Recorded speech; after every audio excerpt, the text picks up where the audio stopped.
Hey y'all. So I've had some things on my mind recently, a lot of things. So I've been writing down a lot of these ideas and thoughts that come to my mind. And so one of those things I was thinking about is the word protector. And as women, when we talk about, let's say, a man being a protector, as it pertains to like being in a relationship or just in any kind of situation, even like a father being a protector to a daughter, that kind of thing.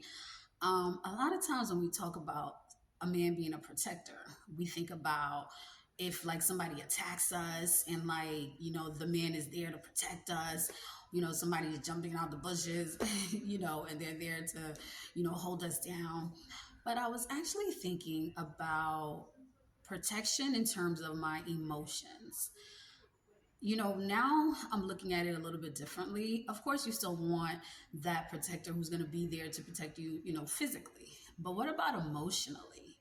What about when you have like some deep emotions, you're going through it, life is throwing everything at you, all type of curveballs, you don't know which way to go, and you have all these emotions. Do you have a protector?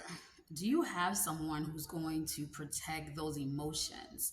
When you're in a situation with people who lack empathy or who are just emotionally unavailable, it makes it hard for you to feel like it's a safe space for your emotions.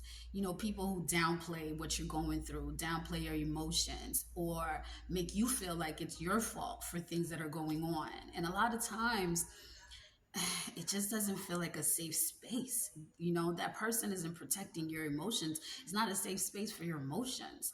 And if you don't have any other outlet, if you don't have a community, you don't have girlfriends, family, people that you feel really, that you can trust and that you feel really safe with, it can be like a really dark and lonely place. You can feel so isolated.